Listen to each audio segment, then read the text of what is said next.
Well, hello. Hello, my beautiful, sensitive people. It is I, your favorite Whimsy, your favorite naturopathic doctor slash witch slash djinn slash comedian, whatever you want it to be. Now, the basic feeling I am getting from the world is one of terror and a fear that we're headed in a very scary direction. So I thought, what the heck? I would bring you into my laboratory, my kitchen. This is where the magic happens. No, this is not a backdrop. This is my actual kitchen. This is where I make my herbs. This is where I make my teas. This is where Mila sits while I do my research. We're quite comfortable here, and that's my second gig when I'm not reading cards, is I am practicing as an herbalist, as a naturopathic doctor. I have been gifted to have patients all over the world. If you'd like to see me, you can see me through Booksy. Now, here is a nice tea. This is a tea for my throat, which has been a little sensitive since I got back.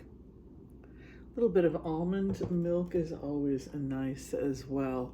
Anyway, cheers, everyone. Hits the spot, just a simple bit of tea. Well, here, excuse me, here's the thing. I say we do the empath's prayer. I have no idea what we're going to see. And let's just go in and find out what the future holds for our economy. I will be scrupulously honest. If we have to be afraid, we will be afraid together. If we're going to snap out of this, we will snap out of this together. America has come through hard times. We've gone through the Great Depression. Of course, things are not good all over the world. We're seeing intense poverty in China. Interesting videos coming out of China called "Where Have All the People Gone?" Now they're estimating that hundreds of thousands of Chinese have gone missing. They've simply dropped out. Now they're estimating instead of 1.4 million people, there could be only 800 million people only. But there are 800 million people. Or it could just be that people are not going out, they're staying in their homes, and they're not shopping because of poverty. And so this is making people see less people on the streets, which I think is the most likely explanation. But we're also seeing poverty in other parts of the world. Europe is not looking so good. Britain, the United States, we're seeing layoffs, of course, with the federal government. So I've seen these dystopian fears where robots are going to take over and we are just going to be slaves of the man. And it's just going to be us versus AI, and the AI is controlling the man and the man is controlling the AI. Anyway, I have no idea. Let's do the empath's prayer. We'll go in, we'll take a look. If you can like and subscribe, I'd be very grateful. Thank you so much. Will the economy get better? What is the future of the economy, both in the United States, but maybe if we can see stuff globally as well? Let's take a look. Okay, I want to call on white light protection for myself and this community as we ask permission from Spirit to access the Akashic records. We call on our spirit guides and our good angels to be with us. Please give us the clarity and the wisdom that is needed to empower all of us on our journeys to make the best decisions for ourselves, our families, the planet, the people we love, but also to help those that we may have strife with. And together collectively as a community, we say, Amen.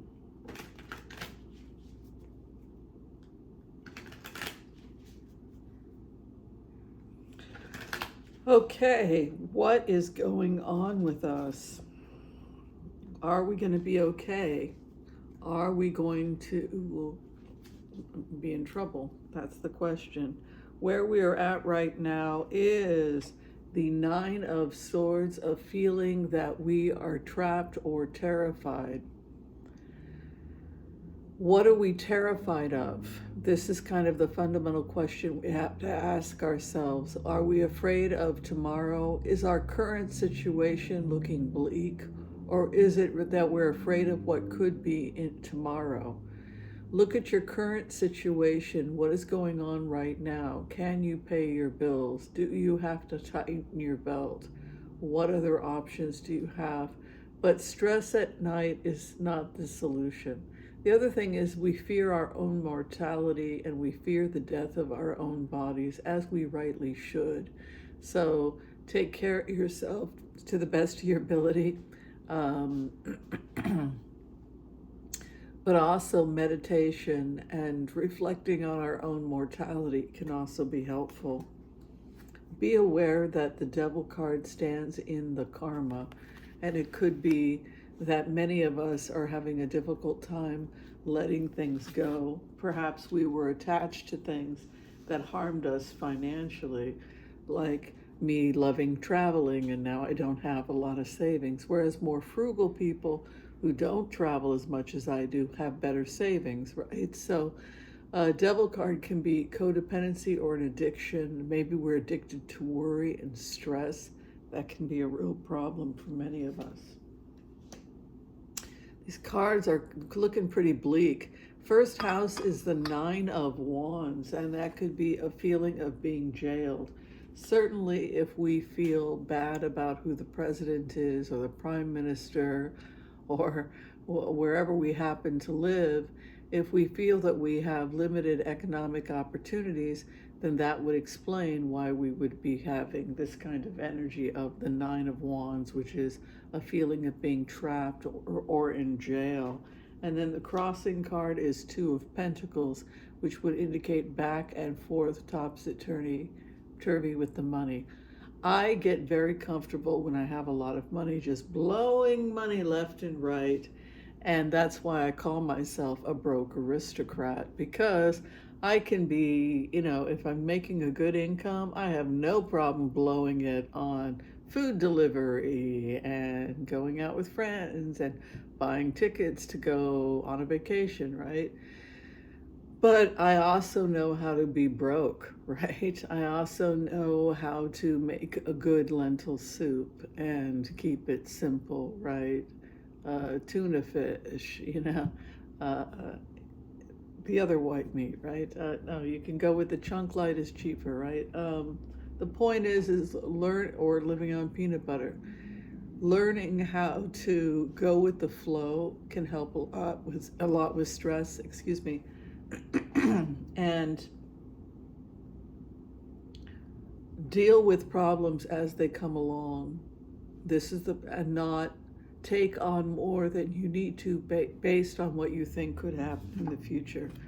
There's a new dawn happening in the world with the Four of Wands moving into fourth position, and that means something new is coming, something new is being built. And this is something else I keep seeing, is this Renaissance card.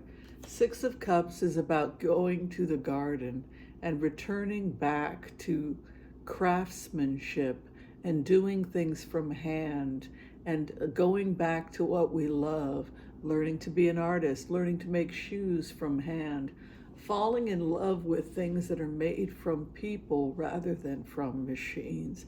Somebody who spends hours to make a perfect fitting pair of shoes, or the perfect coat, or whatever it is that they're producing. But Six of Cups is nostalgia, it's soulmates, it's going back to what we love. And the Four of Wands is a new love.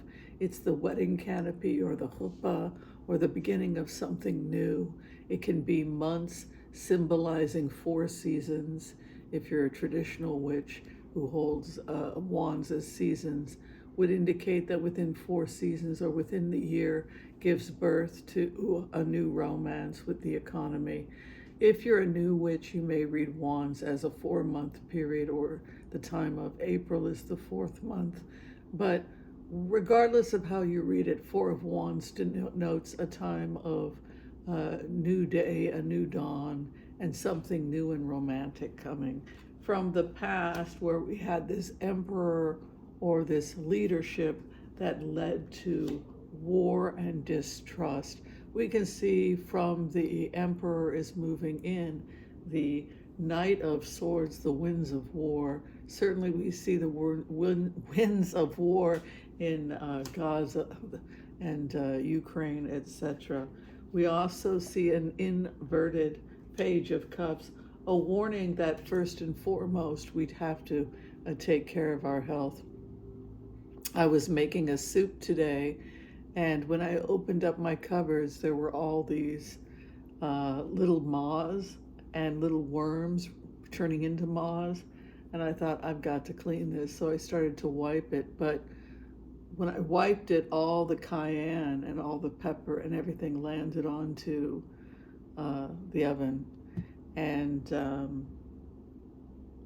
I wound up having an allergic reaction to pepper. But anyway, the point is that just be mindful of whatever your sensitivities are.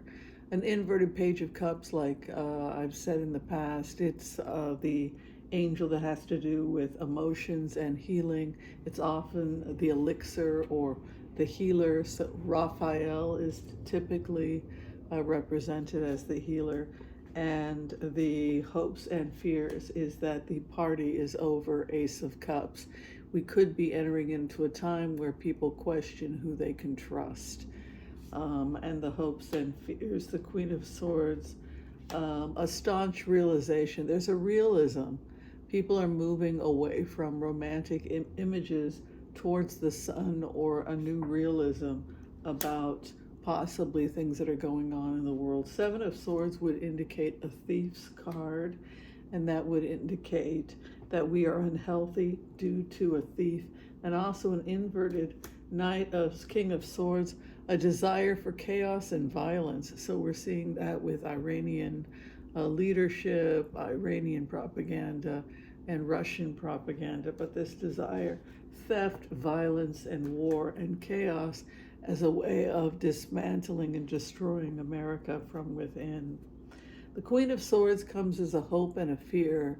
It is the stern justice that comes in. It is a time of not just stoicism, but sometimes to be meager, to count every piece of grain, to be meager and to be frugal, the stoic, simple lifestyle of the Queen of Swords. And the hopes and the fears here is just that the longer that war goes on, the longer it will be for economic problems for everyone, because it leads to tariffs, it leads to trade wars, etc. Final outcome here is the Nine of Pentacles, which means that we will come out of this. We will see the end of war, and when we see the end of war, that is when we will see an improvement in trade. We had the trade wars happening, first off, problems because of trade with COVID, and then also these trade wars going on where we've had rising tensions with Russia and China as well. So Nine of Pentacles is that we will be okay, and likely our savings will become okay. The bottom line here is that the world wants a unity. The world is sick of fighting. Excuse me. It's sick of fighting. The world wants unity, and the best thing you can do right now to take care of yourself is to know that this too shall pass. This is a time of frugality and keeping it simple. Do not worry. And reduce or let go of financial obligations that have you stressing out. Just keep it very simple for now, and this will pass. But the worst thing you can do is worry right now, or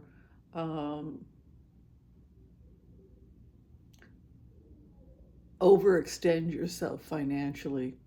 Don't overextend yourself to commitments to people that you can't afford right now.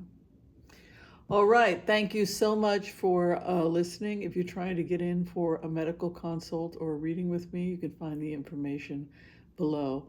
Be kind to all so that all will be kind to you too. God bless. Peace out. We will see you next time. Bye, everyone. Thank you.